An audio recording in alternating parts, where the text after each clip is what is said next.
Hey everybody, and welcome to another episode of Up Your Alley. It's a podcast with two best friends. That's me. My name is Taylor Edgar, and with me as always is my best friend Jake Baggett. Say hey, Jake. Hey, bud. We recommend things to each other, and then we come back the next week after being forced to watch, listen to, or take part in whatever that thing was. Yeah. That's the hook of the show. Yeah.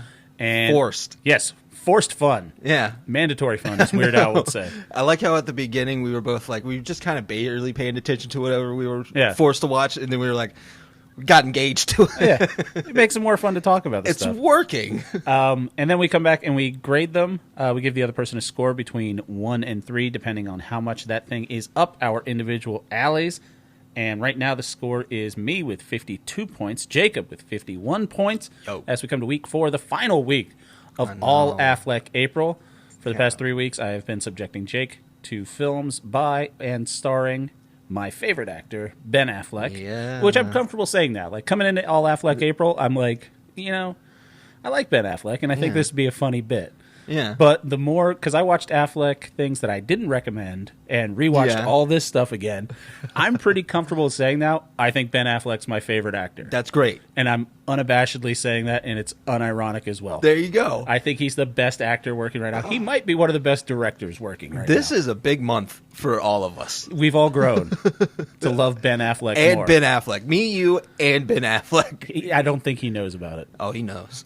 Okay, I have a story about that later. Remind me. Okay. So this week we're going to be talking about the final entry in All Affleck April, which is the 1998 film Phantoms. Yeah. And Jake recommended for me the documentary on YouTube by the YouTube channel is Folding Ideas. The name on this one is Searching for a Flat Earth, which I thought was about flat Earth theory. It was not. It kind of goes different, doesn't Jake it? Fucking buried the lead on that one. Yes, and it was sir. a twist I did not see coming. And it literally, I did one of those things on the couch where I'm sitting back. and then he said it. And then I see it. And I'm just like, hello. Yeah. What are we talking about now? Once he says it. I'm going to stop looking at my phone. When he says it out of the blue. Yeah. And it's like, oh, this is what the whole movie... That's a sizzle right there. Yeah, we just sizzled this. Yeah. You look at the time left on the documentary, and you're like, oh, this is what it's going to be about. More of this for another 35 minutes? Yeah, buddy. Yeah. So that's great. So we're going to talk about that as well.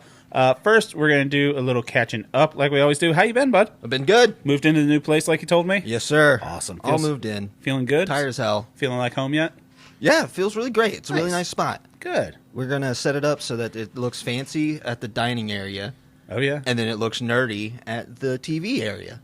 Because I have that checks out. A Hylian shield, Really? the Master Sword. Yeah. Really? Uh-huh. Why didn't you have that when we lived together? That's rad. That was afterwards. Fair enough. If it was, believe me, it would have been prominent in the living front room. And center. Yeah, for sure. That's always the plan with this bad boy. Yeah. So, and I also have like Yakuza posters and stuff that I want to hang up. Framed up posters? Yep. And a Mega Man one. And a director, Quentin Dupuis. He's a really weird director. I don't know who that is. I'm pretty sure only me and like 3 other people know who he is. Is one of them him? I really hope so. He makes wildly weird movies. I'll send you a trailer of his newest movie. Yeah, looking forward to it. It's crazy. I have this fun bit of art that you get to see now. I'll put a picture of it up on the Instagram, but it's my Saint Ben Affleck candle that's going to be down here in the studio from now on. Not lit once. Not lit once. We should have lit it for the whole month. Well, next month I'll hopefully have 4 different Affleck candles, movies? And then we could do like a ceremony of lights where we light them and let them burn every April. Podcast. Yeah, every April. It's a month long. Wonderful. It's a month-long holiday. That sounds it's a celebration. Amazing. Once a week we do. April's going to be Affleck History Month for the podcast. Whatever month of history it was, it's now gone. So I don't want to say that because I know. But for this podcast specifically, it's All Affleck April. I love it. I can't wait for the next April. I hope we're still doing this. No. I got out and played golf for the first time this year. Oh hell yeah! It was good weather Monday. for it. That's true. Monday. It was gorgeous weather here. Did you go to the new driving range? No. Haven't been to the new driving range. I went out to a place in next county over and just played golf with a guy from work. Sweet. Just did 9 holes in the afternoon. It was fantastic. Oh, sounds wonderful. Good to get back out there. Frustrating as all hell. Yeah. But enough good shots to keep me coming back. Exactly. So that's golf. That's gonna be a thing. The fun thing about golf is, like I said, I haven't played, outside of like a tournament or just hitting balls or dicking around or whatever. Like I haven't tried to do really well, like as best as I can. Yeah. Shaking the rust off for sure. Yeah. Not that I'm a great golfer to start with, but had enough like good putts, a couple good tee shots. Rate of play. Good rate of play. Yeah. Kept up, and it's just nice being outside. Next day, muscles pulled in places I didn't know muscles were to be pulled. Like whatever muscle is right in between your shoulder blades. Oh, yeah? That, that motion of like torquing, that's not something you twist do. of the elbows Well, and the hips? of your whole upper body as well, and like trying to put Ow. force behind it. It's not something you normally do, trying to do it as well as possible or as hard as possible. Yeah. Which you're not supposed to do when you're playing golf, but like I said, I'm not very good at playing golf. So I did that, and definitely the next day I was just like, oh, that's an old man feeling. Oh, yeah. It's an old man feeling, like the knees. And I was in a cart, too. It wasn't like I was walking. But I had like the old man knees the next day, too. Jesus. I think that's what golf in your 30s is supposed to be like. It's just like prepping you for things that are going to hurt all the time later. Except now you have a localization of why it's all exactly. It's like, all right, this hurts when I go like that, so let's not go like that anymore. I went to pick up my laptop bag, and I pulled a muscle in my neck. Really? Yeah, my neck hurts. It's ridiculous. One time I think I dislocated my jaw yawning. Like I yawned too loud, and I felt something like up here by like under my eye socket pop, and I'm like, am I dying? Oh my God, our bodies. It's fun getting old. Yeah, God damn. We would have been eaten by lions so quickly if this was a couple million years ago. We're funny. People would protect us. Yeah. Yeah. We keep the campfire light and happy. Yeah. I'll run around and get some, dried shrubs and stuff like that. We throw it on the fire as long as it's not too far away. Yeah. Try to befriend a hyena. That's right. And just create a little place, make people giggle. That would be me in the Stone Age. I'd be the first person trying really hard to domesticate dogs. It's like, I think they can help us. Because I think I have a better shot with the dogs than I do with the leaders of the tribe. You come back with a wild pack of dogs, take over the pack. Everyone in the huts thinks I'm a dick, but this jackal gets me. Who's a good boy? I don't know. I just want to keep telling him he's a good boy. Such a good boy. He does a big stretch, and I have to call it out every time I see it. He loves it. All right. Well, we're digressing, but let's get into the meat of this episode. I think we're going to start with your thing first. Go ahead. So, like I said, the score right now is me with 52 points. Jake has 51 points. We're going to talk about Jake's rec, which, again, was from the YouTube channel Folding Ideas. Yeah. This guy's got a bunch of great little documentaries. Yeah, Dan Olson. 800K subscribers. Nothing to shake a stick at. He's from Alberta. He is aggressively Canadian with his accent, demeanor, and overall charm. Yeah. And my desirability to watch him talk for a while. He's got a really nice voice. From the get-go, this guy's, engaging. Yes. Why don't you talk about it, how you came across it and everything else? Like, don't give the twist yet. All I right. want to talk about it. It says how I got into Dan Olson was just the algorithm showed me one of his videos talking about the editing of Suicide Squad. That was one of his videos. Suicide Squad? The Will Smith one. Okay, not the good one. Not the good one. Gotcha. And he just wanted to talk about how jarring it is in that. And like his field of study was editing. And that was his thing. So a lot of his stuff was movies at the beginning. And I would watch those. And then he started making these types of documentaries. Mm-hmm. And then I would just watch those. And I just find them engaging and fun. And every time he makes a new one, I watch them. I gotta say, some of my favorite things right now are things that popped up in the algorithm. Yeah. Like, it's pretty good at knowing what I would like. Have you messed around with the Spotify AI DJ at all? No. It's pretty cool. Oh, yeah? So you pop it on Spotify, and it's like this AI voice that comes up. DJ names himself X. It sounds like an AI is trying to sound like Ice Cube. He's going to give it to you? No. They named it X, and they didn't try and make him sound like DMX. He sounds like Ice Cube. That's ridiculous. It sounds like a robot fake Ice Cube. Okay. Interesting. I would listen so far. It gets you. It has a little thing, like AI button for the algorithm, and it skips songs, everything like that. I was coming home just now before we recorded this and work, and just like hit the little thing when I got on the highway. Come back, and it's like, yeah, we're going to see what you're feeling tonight. It's Wednesday. We're going to hit you with a little Bloodhound Gang. And I was like, okay. So I'm like, all right, little Bloodhound Gang. Okay. Yeah, then I went to like play Cypress Hill and like that kind of genre of kind of funny, not too serious rap. And I'm like, all right, it's fantastic. So yeah, the algorithm's great. I love a bunch of YouTube creators that I watch all their stuff now just because, They show me one, and then I'm like pretty much interested. And then I'll check through the catalog, and I'll see that there's something interesting that I want to hear about from them. Because you did this too with what's his name that did the Deus Ex. Yeah, Grimbeard. Grimbeard, yeah. Yeah, same thing. Just showed it. It was a game, Headhunter, I remember. Yeah. That I'm pretty sure nobody remembers, but I do, and he did. Yeah. And having insight on a game that's very niche was very interesting. So this guy kind of got you in just talking about movies first. Yeah. So why, out of all of his stuff to recommend, because I think it's one of the double recs that we do, where you're recommending the channel, which I'm subscribed to now. Cool. But you're also recommending this one in particular. So why'd you pick this one in particular? We talked about Graham Hancock. That's his name? Yes. Right? We kind of talked His about book's him. right there. You know it. Yeah. Because I wanted to say Graham Linehan, but that's the IT crowd guy. Yes. That's okay. not the... I'll take your word for it. That's not a good guy. No. But... we talked about Graham Hancock for a little bit, and I was talking Did an about episode on it. Yeah, and about how people that believe these things have a way of becoming a certain type of person.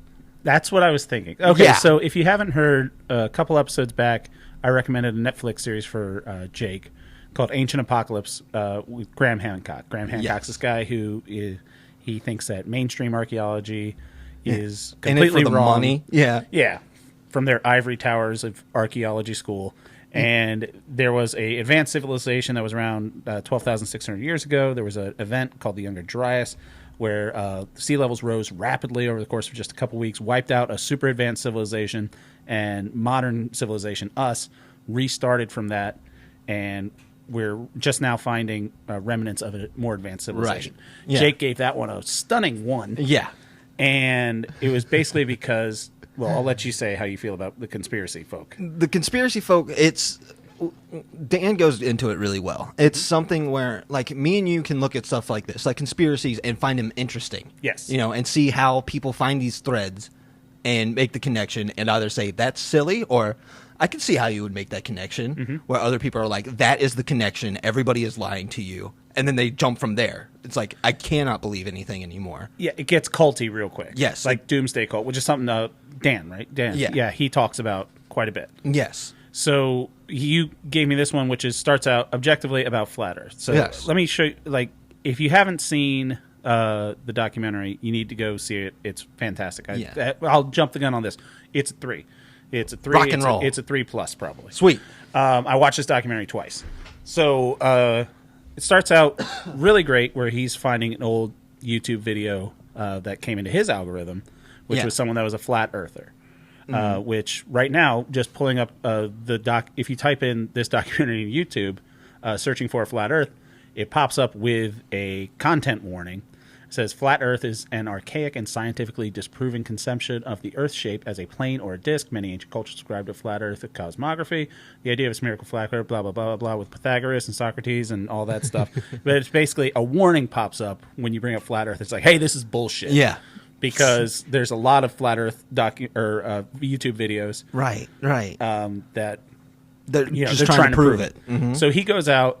It starts with him kind of talking about this. The YouTube person that he's watching lives at a lake. He goes to a lake like where Minnewanka, something like that. Very popular long lake in of Alberta. Canada. Yeah. Yeah. And like you can see very far to the other end, and the YouTube guy says like you can see directly across the lake when you shouldn't be able to. Right. He's like flat Earth. Flat Earth, because essentially, like you can see, I think it was like 3.5 miles, something like that. Something crazy. Yeah. And since the water is level because it's a lake and there's like very little wind, you can see right across it. And there's no tides or currents or anything like that. The water's still, except for whatever's blowing in the wind. And Dan lives an hour and a half away from that lake, so he's like, I'm going out there and I am disproving this. Right. And then he goes on a wild journey on just pinpointing, just trying to concretely prove that the Earth is spherical. And he does a little Mythbusters math, and he goes out there with a beautifully shot thing. So he has his whole thing is he's pinpointing. He did all the math. It does the whole fucking whiteboard thing and shows you that. Which, if I wanted to be a disproven person, I could go through and check that math. I'm not going to, because I don't feel, just like I don't mind saying Ben Affleck's my favorite actor, I don't mind saying the Earth's round. Yeah. I'll take the science. I don't know for sure. I trust enough people the thing is, to say yes. I like the science because if I wanted to, I can follow up on the science, Yes. and then the science will be like, yeah, you get the exact same answer as the other person that did the science because you're following the science. Objectively provable to a Yes. point where I don't feel the need to go. Here are the tools. Yeah. It's like putting a screw into a hole. Yes. You know, it's going to happen righty. You Yes. know, even if somebody's telling you it's left, I'm telling you it's left. Okay. If I take and test it and it goes right, the science is correct, not what you said. Gotcha. You know what I mean? So, and he has this beautiful shot where he has the camera up at a certain height, and then he's filming it, and he does like all the different things to prove it, and he like lowers the camera down to eye level, and there's a tree that you can see 3.5 whatever miles away it is, and then with the curve of the Earth, like the tree, watch the tree disappears dip down, and you kind of just below see the water level almost rise up. And that shot alone, that's worth the price of admission, which admittedly is $0 because it's YouTube. But like that's fantastic. But it's a beautifully done shot. I got a little hard on it. and he talks about this. He's like, I got a little worked up watching this footage, and I was like, I kind of did too. Just like how simple it is to see, like, oh wow, this whole fucking thing we're on is bigger than. Yeah, it's humongous. Yeah.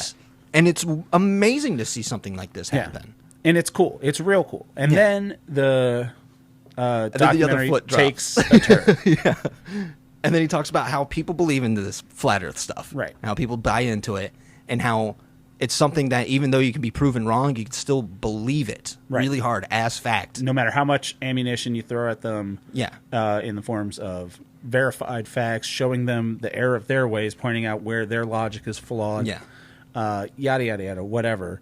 It's never enough. And so he kind of takes it, and this is when I knew why you picked this. Because at first I was like, is this funny? Like, and like most of these things, I came into it with the wrong assumptions. I thought maybe it was a funny thing. Yeah. Maybe it was like kind of one of those like Jordan Klepper like gotcha things that he did on the Daily Show, where he's like, I'm going to show you how stupid these fucking people are, and we're going to make fun of them and let them talk themselves into corners, and hopefully they realize how dumb they are. Which I'm all for seeing that. Yeah, those are fun. Yeah. I'm all for, giving people enough rope to hang themselves on their own stupid logic and everything that. But that's what I thought it was going to be going in, and then it turned into this weird like 90s music video of him showing like B-roll of the Canadian lake, and I'm still trying to figure out what this is. And then I knew it was I'm going to say in retaliation for me recommending Graham Hancock, because you're still fucking salty about that. And I just really wanted you to see where I'm coming from. The whole angle to this is it's not, hey, flat Earth is stupid, because he gets past that pretty quickly. Yeah, it's definitive within the first 10 to 15 minutes. If it's a term paper, that's his thesis statement. Yeah. He's like, flat Earth is stupid. And then the rest of that is, why do people believe so fervently? How this can go wrong. Yes. And he brings up QAnon. Yes. So if you don't know what QAnon is, I'm not even going to bother typing this into my computer, because I don't want all those fucking warnings showing up. It's thinking that there's a deep state and there's a secret cabal of pedophiles and elites that control Illuminati bullshit. That want the adrenochrome from babies. To keep them young. Yeah. Even though they all look like shit. No offense. But if they're listening, which I know they are, I'd love to get pulled into the Illuminati because of this episode. God. And that the former President Trump, he was going to expose them all. There's going to be mass arrests, perp walks down the street, everything like that. And they took people. And I think it's fair to say this one point that bears mentioning. This documentary was released, I had to check that twice, in September of 2020. Yeah. So in history, it was before the previous election. It was before some shit happened in January of 2021. Yeah. That that kept us a little... This really became kind of because I kept asking, or thinking, are they going to talk about January 6th and shit like this? And I was like, oh, this came out fucking 4 months ahead of time, and this guy's talking, this is what can happen. Like, when this people is what, go deep down a rabbit hole. Yeah, when people get stuck in their beliefs and they have this type of mindset, how manipulative you can become because of that. How people can be like, you are right. You are very right about this, and there's things that you need to know that you haven't even heard of yet, right, that are also right. And I think he does. It doesn't come from a place of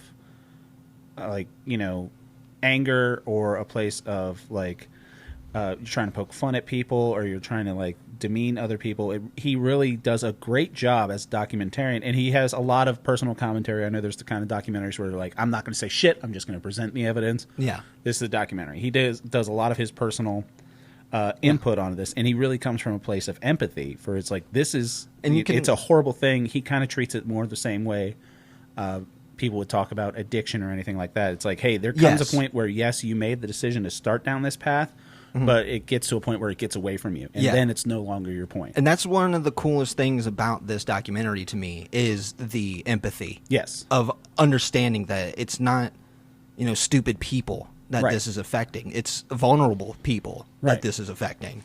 Which, yeah, it does give you that sense of, and as much as most of the internet is the loudest 3% on either side of any issue screaming at each other, while the rest of us are just like, guys, fucking knock it off. Yeah. Like, can we just go about our days, please? It does point out that there is something, I don't know if, like, cathartic would be the best word, but, like, people feel special, and they feel vindicated, and they feel that things aren't my fault as much as I thought they would because of all of these people. Yeah. And, I think you said it really well, the vulnerability is really what things are preyed upon, especially with QAnon specifically, because there's no set leader. No, like, it's not like a fucking Jonestown or Branch Davidians or something like that where there's a leader. Yeah, there's one person that... There is one person who everyone thinks is involved in it, and he I guarantee he's not. Because he doesn't do anything. He's happy that he gets the clout from them. Right. And Dan Olson, he brings a little bit of his politics and is like, but he does point out, like, this type of mentality, it doesn't always have to be the flat earth or QAnon or a secret cabal or a religious thing. He points out kind of that people can do it with diets. People can do it with any kind of product. There's always going to be grifters and charlatans that take advantage of everyone. Yeah. And some people do it, I think, especially anything that I read about, and they're like, well, it came from a 4chan board. I've never been on 4chan. I assume it's just people wanting to, cause trouble. Like, that's where all the trolls are. Almost. Yeah. I mean, I used to go on 4chan a lot back in my... Shocker. Yeah, right? You think me? And, like, there's mostly, like, people being assholes all the time. Yeah. I'd say 98% of that. And the other 2% of it is people being like, what is my identity? And, like, how do I fit in? Right. And do I even fit in here? And, like, that stuff. And then sometimes it's like, I'm a murderer. Here's the person that I killed. And then that's like, oh, boy, I didn't want to see that today. Right. But sometimes it's people that are, scared of normal societal interactions. And they find an anonymous way to say, comforting things about themselves out loud, So those are the vulnerable people that I feel are being taken advantage of. Yeah, I think you're absolutely right. And I think, it like I said, the documentary, I think, does a great job of showcasing that. I didn't know a lot of things about how Flat Earth is tied to... he really does a good way of walking you from Flat Earth to deeper and more destructive conspiracies, because I always viewed Flat Earth kind of as... just someone that, the Earth is flat. I'm like, okay, that's silly. Exactly. Then we move on. I didn't know about the flat Earth dark side, that, a lot of anti-Semitism, a lot of racial stuff that's in there. And I'm just like, oh, that's what flat Earth is? Like, that's fucking weird. It becomes the community. Yeah. I thought it was just like, oh, no, there's an ice wall. And I'm like, okay, good job. Fine. Move about it. I see why you picked this to show the dark side, because when you're talking, I'll flat out say I was wrong in the Graham Hancock episode. Yeah. I still like Graham Hancock, but I know fun. I said, like, oh, this is just silly. It's just kind of fun, because I didn't know that even something like Flat Earth that I thought was silly and fun has a dark road that I can go down real quick for. But some you people. got your head on your shoulders pretty well. You have a good you have a side idea of and I think a big part of that is also I have a good core group of family and friends, present company included. Thank you, buddy. That if I was to go down a place where that leads a dark place, I would have enough people to be like, yeah, you should not be doing that. And I'm very lucky to have that, too. Anti-Semites don't really have that type of safety net. So they have other anti-Semites, and they find flat earthers. They get tattoos. And it's kind of weird how he pointed out some people, because I remember it was 2005 or 6 when I went to college and first had, like, high-speed internet, and I saw something that Olson brings up is the Loose Change, the 9/11, the conspiracy documentary. that came up on YouTube, and it was just all about 9/11 was an inside job, and it's just like a PowerPoint presentation. Yes, I remember. Yeah, I downloaded that from Pirate Bay. Yeah. You know, and we all watched it in the dorm room, and it was kind of like, oh, this is kind of weird, because we were all in high school on 9/11, and this was just 5 years later, and I was just like, oh, that kind of makes sense. And I was at that age where I could have gone that way quick. It was like that for me with Pizzagate. Where I was right there at Pizzagate on 4chan looking at the information as it was coming up and being like, holy shit, things are connecting. Holy shit. Right. But I was open-minded enough to just be like, let's wait and see like what society does with this information. Exactly. Because if the news media gets a hold of it and like all of them are saying, yeah, we checked it, it's bullshit. Yeah. I'm going to say that's probably bullshit. I'm not going to say like all the news conglomerates come together at once and been like, hey guys, can we just sweep this one under the rug? It's crazy. He does a great job with that, and I will say that something that came out after this in, I think it was in late 2020, was Andrew Schultz had a thing on Netflix, the comedian Andrew Schultz, called Schultz Save America. And it was a 4-part thing where he just did like 20. He got really popular on Instagram for like doing direct to camera talking things, like turn your phone sideways was like his like thing in 2020 that he got big for. Did a thing on Netflix, and he has a great bit or chunk. It's not really a bit. It's very funny, but he's got a great chunk where he talks about conspiracy theories.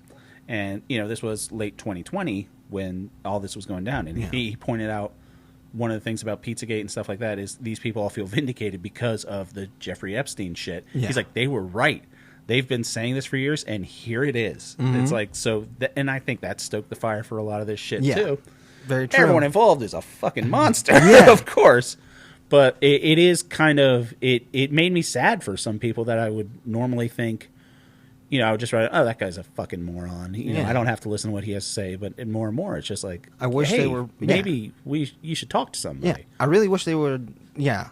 Listen to reason a little bit more. At least allow a different opinion come through. And I think that goes on both sides of exactly any extreme. Yes, it's like maybe you should listen to somebody and, you know, actually sit and think, and maybe go to therapy and talk to somebody a little bit. Yeah, get it out a little bit more. Instead of just coming in your head and saying, I believe I'm right. Right. I believe I have to be right, otherwise everything is for naught. And then you're just in an echo chamber, and more of that. So, I suggested this one to you it definitely gets 3. I recommend it to everybody. Again, rock and roll. The YouTube channel is Folding Ideas. The guy's name is Dan Olson. And Line Goes Up is another one on there that's really good. I'm halfway through his one about NFTs. Yeah, Line Goes Up. Yeah, I'm halfway through that now. We talked, remember the housing crisis and stuff? He goes through it on that one. Oh, really? That stuff really helped me out. All those visuals that he has on there. I was like, oh, okay. Great channel, great guy, great recommendation, Jake. Yeah. Thank you for that. Of course, man. So, everyone check that out. And if you feel like you're going down a dark thing, talk to some people. Yeah. Do that.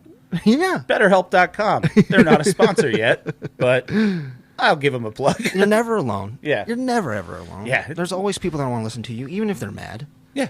Your family loves you. Sometimes, your friends love you. especially if they're mad. Yeah. I'll go out and say. Especially if it's going to piss them off. Yeah. You should tell them. If I need Taylor, I know I have him. You know what I mean? Yeah, and everything you say pisses me off. I just want to talk about Ben Affleck, and you're making me have empathy for people. Fuck you. This is wonderful. Who do you think you are? Yeah. I used to be a dick. Well, you know what you gave me? What? Our next talking conversation. Did you just do a segue? I did, didn't I? Or half a segue? I had to think about the words. Like it. All right, let's move on. Speaking of awesome things, to the 1998 film Phantoms. Yes, sir. I recommended this to Jake for All Affleck April. Last one. Wow. I picked Phantoms, like I said, last week for a number of reasons. One, it's Ben Affleck, the kind of Ben Affleck that everyone makes fun of when they think about a joke. Like, even Ben Affleck makes this joke in Jay and Silent Bob Strike Back. Affleck was the bomb in Phantoms. You know, I think he really was. And it was just one of those things where I wanted to close All Affleck April, showing you the Ben Affleck that most people make fun of. Most people wrongly think this is what he is. Yeah. See that he still pulls it off. Yeah. So Phantoms is a 1998 film. It's based on a Dean Koontz novel. I gave it to Jake specifically. It starts out in a nice Alaskan town. There's a mystery going on. All the townspeople are either dead or missing. There's 3 sheriffs, 2 sisters, and they're trying to figure out what's going on in this town that's killing everybody. Yeah. And it's phantoms. Oh, my gosh. It follows Rose McGowan and that other actress. I can't remember her name. Joanna Going. Joanna Going? Yes, yes. And they're going back into town. Mm-hmm. She's taking her sister. Beautiful scenery coming. Going's taking McGowan into town. Right. To, like, get her out of L.A. McGowan and Going. McGowan Going. The sisters. Thought we got me coming, but I got going. Yeah. I would make that joke if I married her. And it was Colorado. I said it was Alaska last time. Right. Come on. I'm looking at it. It could be Alaska or Colorado. Caught that correction, baby. Yeah, I'm here for it. And so the setup was really sweet. Yeah. I love a dead town. I love seeing a dead town. Yeah. When you're just driving around and it just looks really nice, and then you look more and you're like, actually, nothing's moving. Yeah. And you're like, oh, a mystery is afoot. Mm-hmm. And then the movie just fucking starts. Yep. They go to their house. They're like, hey, everybody, there's a dead nanny on the road. Dead housekeeper immediately. She looks awful. Yeah. They're like, somebody must have killed her. There's like nothing about this body says that it was murdered. Nope.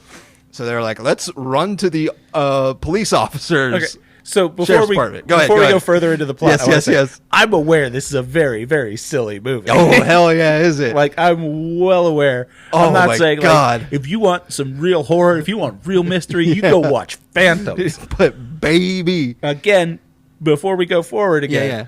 This is in the context of why I love Ben Affleck. Oh, man. This is... You started with your rating. I'll give you my rating right off the top. 3. 3. Out of this fucking world. I had so much fun with this fucking film. I knew you would. It was so great.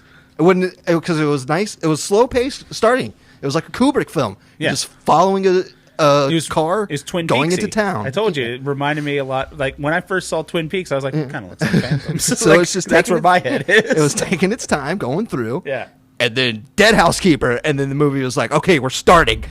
Keep up, okay? And then it took a while to find out the mystery. And even then, when you find the mystery out, it was still a couple of twists and turns in there. Ben Affleck, charming as all hell. He is a handsome man. So handsome, so wonderful as a sheriff. Just a guy who's just trying to keep it together. Because he's already got Lee Schreiber, who's a deputy, who's like kind of creepy, losing it. It just keeps going, hey, you okay? Yeah. Hey, like, you got it all together. And then, like, the guy just keeps making gross jokes and stuff to the point where Ben Affleck's just choking him. He's like, I just don't want you to say anything anymore. Yeah. So, full spoilers for Phantoms. If you need it, I've got a copy on DVD. Jake's got a copy on DVD. Yeah. I've got a copy on VHS. We can watch it. Go see Phantoms. Find a way to watch Phantoms. Hell yeah. So, the twist, they find out on one of the hotels they go to. Candlelight Inn. Yeah, there's written on the bathroom mirror in lipstick was find what is it? Find Timothy Flight. Timothy Flight, who is and it says ancient enemy. And he's like a National Enquirer style author. It's called Wide World News instead of Worldwide News. Exactly. He's a little Graham Hancock. Played by Peter O'Toole. Yes. Showing up out of nowhere. Lawrence of Arabia himself. Right? Oh my God. He just showed up. Yeah. He's not on the poster. With all of the gravitas. Well, he's not on that poster. He's on some of the posters. He's on the one we're using for the artwork. Oh, yeah. And first of all, the poster's funny in and of itself. Yes. None of those people were in the same room together. It's very Photoshopped like crazy. Whatever mid-90s Photoshop was, which I think was just literally cutting and pasting people on top of each other. But it's... Peter O'Toole comes in, and because he knows about this ancient enemy. Yes, he wrote about it before in the National Enquirer style thing, and that's so the army goes and picks him up. Yes, FBI picks him up. FBI, yeah. Then they take him to the army who's trying to fight this ancient enemy, and they're like, "Tell me everything you know about the ancient enemy," because it turns out it's fucking real and it's killing people. And he's like, "I'm just writing about mysterious disappearances," and he's like, "And it has a connection, you know, because he's a conspiracy theory type of dude." And it just happens that he's correct. But he's also a scientist, which thank God. Yeah. Because I also like the twist that it was the lipstick that they found on the mirror was the monster thing asking for Timothy to come. Because he's like, Timothy, you know who I am. I want you to tell everybody that the reckoning is coming. So the phantoms of the title that refers to this thing is an ancient evil. Yes. It's kind of like it never really has a true form until the very end. Yes. But it can possess people, and not really possess. No. It takes them over. It gets inside of them, and they are his phantoms. Doesn't take inside of them. This is what's happening. This is what's really fun about it. Yeah. Because at first you think it's a demonic possession type of thing. Yep. But no, it's a creature. It's an animal, and it's like one big amorphous blob. It's like a big amoeba. Yeah, that pulls parts of itself off of it and then mimics something out of it. Right. So it's kind of like the thing. Yes, kind of like the thing. The thing in the thing. Yeah. And where but if the thing was just one big blob, right, that pulls off its creatures. It's like the blob and the thing had a thing. Yes. And it makes phantoms. Exactly. Yeah. If keep up. Yeah. So, he'll like pull off a part of himself and make a dog so that the dog comes up to a guy and he's like, "Oh, who's cute little puppy?" And then the puppy freaks out. Yeah. Shoots tentacles everywhere and kills everybody. Yeah. But some great practical effects of this. Liev Schreiber gets killed, gets his face torn off. Yes. And then his body goes missing.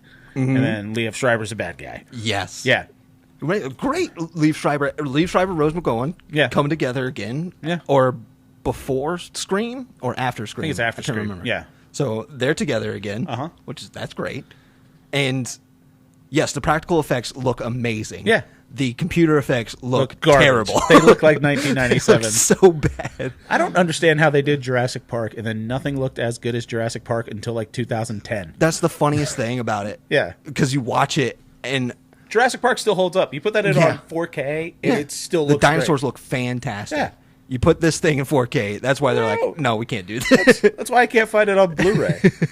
Did you look at the back of the DVD, the special features? It said chapter select. They named the chapters. Yep. You're welcome. That's a special feature. But man, so yeah, it's a creature. The creature thinks it's the devil. So that's why it's like, I'm bringing back the day of reckoning. He's right. And Peter O'Toole's like, I'm a scientist and I know that this thing's a creature and I can make a bacteria that will eat it alive. Yes. And so they make this bacteria, they put it in a gun that shoots syringes. Yep. Very scientific. Yeah. Science loves this stuff. Science. It's like, this is very expensive hypodermic needle. It's like, yeah, can we shoot it at somebody? You want the shotgun needle? I have it right here. And so they give that to Ben Affleck, and he goes and shoots the big blob. But first of all, here's the thing about the big blob. The big blob, when it absorbs someone, it absorbs their consciousness. So that's the thing about the reason this ancient evil knows who Dr. Timothy Flight is, because one of the people at the hotel was reading about Dr. Timothy Flight. It got his knowledge. Ben Affleck used to be an FBI agent, and then it turns out that favorite backstory in the world. Yes, one of the sisters asked Ben Affleck, what are you doing here? Yeah. Decorated, out of Quantico, all that stuff, and it turns out that in a raid gone wrong, he shot a kid, thought a kid had the gun. It was a toy gun. He shot a kid that was in a closet. And shot him and killed him. And that's when another child death in a Ben Affleck movie. We're 2 weeks out of theme. this. Yeah. But he goes, he's going to confront the blob. Yeah, and the with blob with the shotgun syringe. With the shotgun syringe. Yeah. And the blob makes the kid. Yeah. And the kid. Oh, you like shooting kids, don't you? And then Ben Affleck says, this time I'm going to miss. And it gets a little bit like it as well, too, because the creature also has this consciousness where it's really arrogant and fucking with you. It reminded me of more so the new one than the older one, but Pennywise, where he's just really enjoying fucking with people. Yeah. His big thing is he wants to be the devil. He wants everybody to see him as and fear him and, feed into him. And that's kind of the weird, and I haven't read the book, but I know it goes into it more in the book, and it's a little more grandiose and Lovecraftian. Yeah. Where it's like the reason it was kind of dormant for so long and then comes out is it was slowly absorbing people, and people were getting more and more arrogant and full of themselves. And so as more of that negative, it's kind of a little bit Ghostbusters too, where all the bad energy gets absorbed and takes over the city. So it's because humans were becoming this way that the monster. So aren't we really the monsters, Jake? That's so cute. But then a giant fucking monster shows up and Ben Affleck kills it. That was another cool aspect of the movie was this weird monster moth thing is what killed Liev Schreiber. Ate his face right off. Yeah, and I was like, if this is a movie about monster moths. Yeah. I'm going to be so mad. It's not. But it wasn't. It was more clever than that. 2 weeks in a row, you've been halfway through something and been like, if this is all this is, I'm fucking done. But I absolutely love this movie. It's exactly the type of movie that I love to watch. Is it the kind of... Are you kind of shocked you missed this? And do you think... Important question. Do you think that your prejudice against Ben Affleck stopped you from seeing this movie if it was on like a shelf at a Blockbuster or something like that, and why you didn't get it? Yes. Because if you had heard there was a movie called Phantoms and there were monsters and it was a if I was scrolling through DirecTV channels and I saw Phantoms and it said Ben Affleck top billing, I would have been like, Peter O'Toole got top billing. Good for him. Yeah. Ben Affleck got that weird, because he had that weird subtle thing at the end where it's like Peter O'Toole gets top billing and it goes and Ben Affleck. Yeah, it did. So like is the and more important than... I feel like that's always like an and introducing type thing. It will say introducing sometimes, but it's like like if you're watching Yellowstone, it'll say all the people and be like and Kevin Costner because like that's who you're really fucking here for, and this guy, right? Like, but then like Twin Peaks, for example, he's closing out the show. Kyle MacLachlan, right up top, because that show's garbage and it doesn't know what it's doing. Fuck Twin Peaks, you asshole! I'll say right now, Phantoms is better than Twin Peaks. You are, and I will fight insane, sir. Otherwise, my goodness, I think Phantoms is better than The Shining, which it also draws a lot from. Phantoms is objectively a good movie, and I'm so glad you. It is a good movie, yeah. But it's one of those movies. I watched it with my roommate, and I'm really happy we did because we were questioning what the hell was going on the whole time. Turn them around too, laughing the whole time. Yeah, we had a great time with it. Fantastic. But there was like the scene where Peter O'Toole comes out and he's coaxing the entirety of the entity to come out. Wonderfully shot scene where it goes completely silent as Peter O'Toole alone on the street, and then just a quick snap and there's hundreds of people around him. Yeah, all staring all dead-eyed. That's the Phantoms. It looks fantastic. And I think Peter O'Toole even says something like, those aren't your friends. Those are the Phantoms. And then it just turns into a CGI whirlwind of bodies that looks horrifying. Yeah. But before that, awesome looking. Yeah. Really good movie. Very, very enjoyable. So a couple of things I want to talk about. What do I have on here? Yeah, what do you got? Talks about that. A couple funny things when they're in the police station shooting at it. They fire off like 46 rounds out of just pistols. Yeah. It's that kind of just weird unloading the gun. And my favorite thing is when they were done shooting, Liev Schreiber takes out his shotgun and shoots 3 or 4 more times. It's kind of funny that in my notes here, and I wrote these notes before I watched your documentary, I said this has a bit of ancient Graham Hancock revisionist history in it. And I was like, this is why I think it's the most encompassing movie of our podcast so far. Right? Yeah, it's Lovecraft monsters. It's got the 90s. It's got schlock, campy horror. It's got Ben Affleck. It's got revisionist history. Yeah. It's everything that this podcast is. That's amazing. All distilled into Ben Affleck and Phantoms. Wow. I guess we have, like, what we enjoy. Yeah. Yeah, you know? My peak Affleck moment in this. Do you have a peak Affleck moment? Yes, I do. What's that? My peak Affleck moment was when they're talking to Peter O'Toole about how to stop it, and he was like, I have this bacteria, and if it gets into the body, it'll eat it and kill it pretty quickly. And he's like, so it's going to work? And he's like, unless it has a nucleus that falls out, and then it can replicate itself out of that. And he goes, I really wish you would just say yes every once in a while. That's very cute. That's a twist at the end. There's not a post credits, but after everything seems resolved, there's some people at a bar talking, and then cuts to Liev Schreiber just laughing. Yeah. They're like, what are you laughing at? Yeah. He's like, oh, nothing. I'm not a monster. You want to see something? Yeah, like, that's his repeated line. He's like, you want to see something? My peak Affleck, first of all, Ben Affleck being as charming as he is, like we talked about, he pulls out a picture of the kid that he killed to hit on the fucking sister. It's like, what's wrong with you? You seem dark and brooding. Here's a kid that I killed. I keep this newspaper clipping with me all the time. That's a cute kid. Yeah, I shot him in the head. Yeah, I shot him. He was unarmed, and I shot him. He's using it to pick up chicks, and it works. But my favorite Ben Affleck line of this is when he's talking to the military people, and they say, what kind of threat are we dealing with here? Biological, chemical, or other? And he goes, I'm going to go with other. It's one of those lines. It's one of those. It's like, yeah, that went well. Yeah. But it was before it was overplayed, and it was so cute coming from him. Yeah. I loved it. I do like how he never, falls into, the trap of being too much I don't believe in any of this because he's just the sheriff. But eventually he sees enough shit to where he goes along with it. And then at one point they're talking science nonsense because one of the sisters is a doctor and Peter O'Toole's a doctor. Yeah. And they're like, oh, well, he thinks he's the devil, blah, blah, blah. He's like, it's not God. Yeah. Not a devil. Yeah. It's an animal. And I'm going to kill it. That's a really cool point. Like, and the really cool Ben point about Affleck. his character is, it doesn't matter that he doesn't believe in it or not. He knows what you need to do to stay alive, and that's exactly what he does. And he fucking does it. Yeah, because he hears the scream of a woman, and one of his deputies goes out and dies. Yeah. He hears the same scream, and he's like, yeah, we just got to go back inside and lock it up. And Yeah. you're like, perfect. Like, Yeah. he doesn't acknowledge that it's a beast or devil or anything. He's just like, I don't want any of us to die. That thing kills things. Let's go back inside. I think at one point they're even like going outside. He goes like, "Show me how to kill it." Yeah. Like, I don't care. I don't care. Just show me how to kill this thing. Wonderful movie. And another fun fact: video game developers watch this film. They actually stated while they were making the game that came out the next year, the film's aesthetic was an influence on the art direction of the video game Silent Hill. Yes, we and my roommate were talking about that while we were watching it. Little Silent Hilly. We were like, this feels like Silent Hill. I know you like Silent Hill, too. I love Silent Hill. You got phantoms to thank for That's amazing. Yeah, the small town feeling and just how dead it feels. Yeah. And I definitely think there's a creature in it that looks like the nightmare moth. Yeah.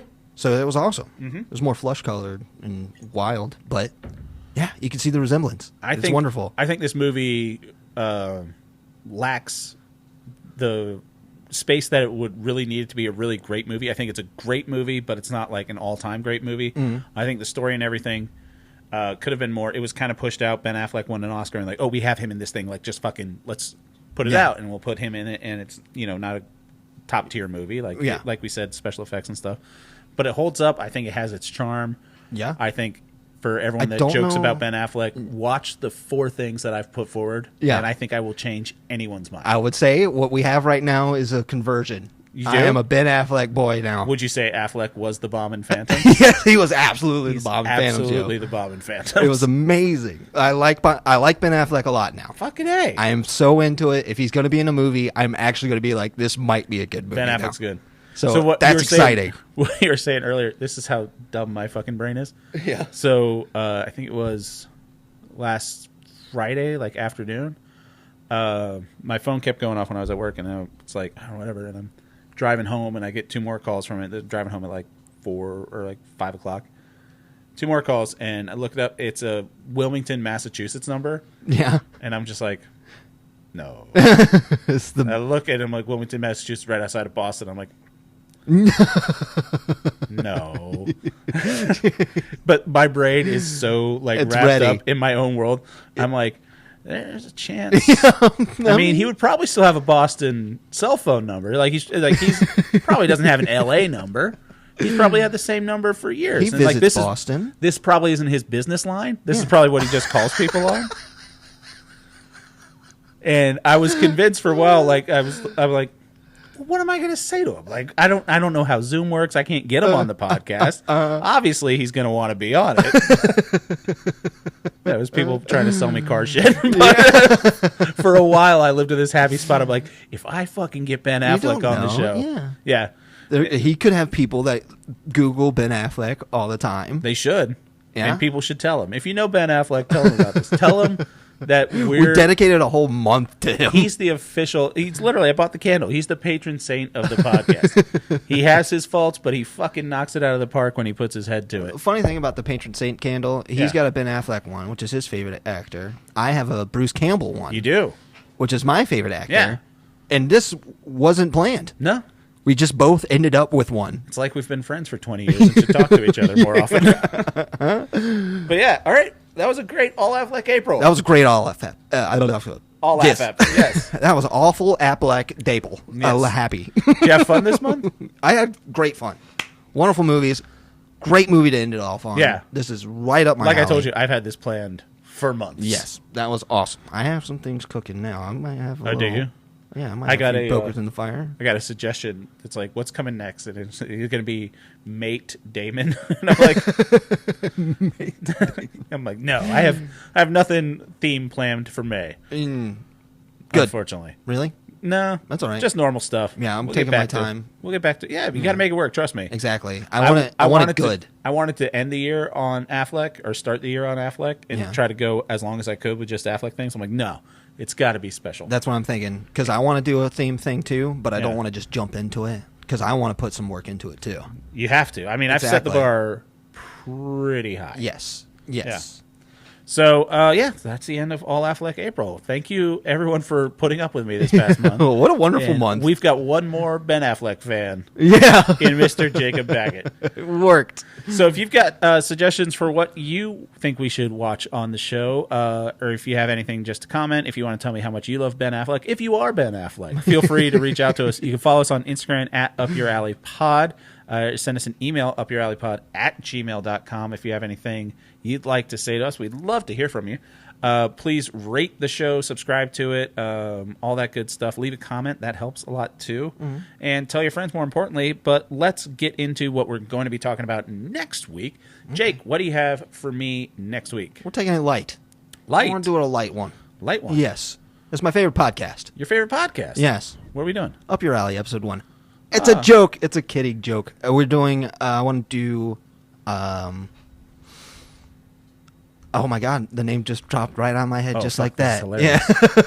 Nope, you're going to sit Ring, in this. ring on the telephone. It's Joe Firestone. Dr. Game Show. Oh, Dr. Jesus. Game Show. Dr. Game Show. I just wanted to call it podcast. Joe Firestone, but that's not the name of the podcast. Fair I enough. want you to listen to Dr. Game Show. We follow these guys on the Instagram at Up Your Alley Pod because I was like, Jake, what podcast should we Yep, and that was follow? my first one. Yeah. Any episode in particular? The very recent one. I think it's called Cat Pebble. So just give Dr. Game Show a couple I think listens. it's the 113. Awesome. I believe is the one. So the Dr. Game Show podcast, I have something light for you as well. Nice. It is a stand-up comedy special that was released yesterday. And this is kind of the genre of things that you and I have talked about where it's things that are in pop culture that you would see and you go, oh, yeah, I'd watch that. Yeah. But you never do it because know. you never have to. Yeah. You just go back and watch all the silly things that you like all the time on a loop, which I hope now includes Phantoms. Back to Twin Peaks season 1, baby. Phantoms is so much better than Twin Peaks. Oh my God.